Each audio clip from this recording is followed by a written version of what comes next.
ঘরে ঢোকার দরজায় এই ধরনের একটা ক্যালিগ্রাফি আমার বাসাতেও আছে। আজকের ক্যালিগ্রাফিটা করছি আমাদের সম্মানিত ক্লায়েন্টের জন্য। আসসালামু আলাইকুম এভরিওয়ান, আশা করি সবাই ভালো আছো। অনেক দিন পর তোমাদের সাথে ক্যালিগ্রাফি পেইন্টিং ভিডিও শেয়ার করছি। একটা নতুন প্রজেক্টের কাজ শুরু করেছি। এই প্রজেক্টে বেশ কয়েকটা ক্যালিগ্রাফি পেইন্টিং আছে। সবকটার অ্যারাবিক কম্পোজিশন সেম রেখেছি, ডিজাইনে কিছুটা পার্থক্য আছে।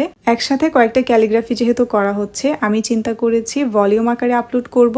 ভলিউম 1, 2, 3 এভাবে একটু সাজিয়ে গুছিয়ে আপলোড করব। সবকটা দেখার পর কোনটা তোমাদের বেশি ভালো লেগেছে আমাকে জানাতে পারো। অর্ডারটা নিয়েছিলাম অনেক আগে, জুলাই মাসের 13 তারিখে ক্লায়েন্ট বুকিং দিয়েছিল, কিন্তু এর পরপরই দেশের অবস্থা খুবই খারাপ হয়ে যায়।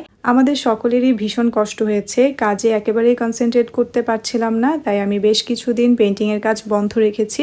এই প্রজেক্টের কাজটাও এতদিন পর্যন্ত পেন্ডিংয়ে ছিল। দেশ স্বাধীন হয়েছে আলহামদুলিল্লাহ, আমরা আবারও কাজে মনোযোগ দিতে পারছি। ভলিউম 1 এর ক্যালিগ্রাফি রেডি হয়ে গেল। এটা দরজায় লাগানোর পর দেখতে আরো বেশি সুন্দর লাগবে। ভলিউম 2 দেখার জন্য সবাই আমাদের সাথে থেকো। আল্লাহ হাফেজ।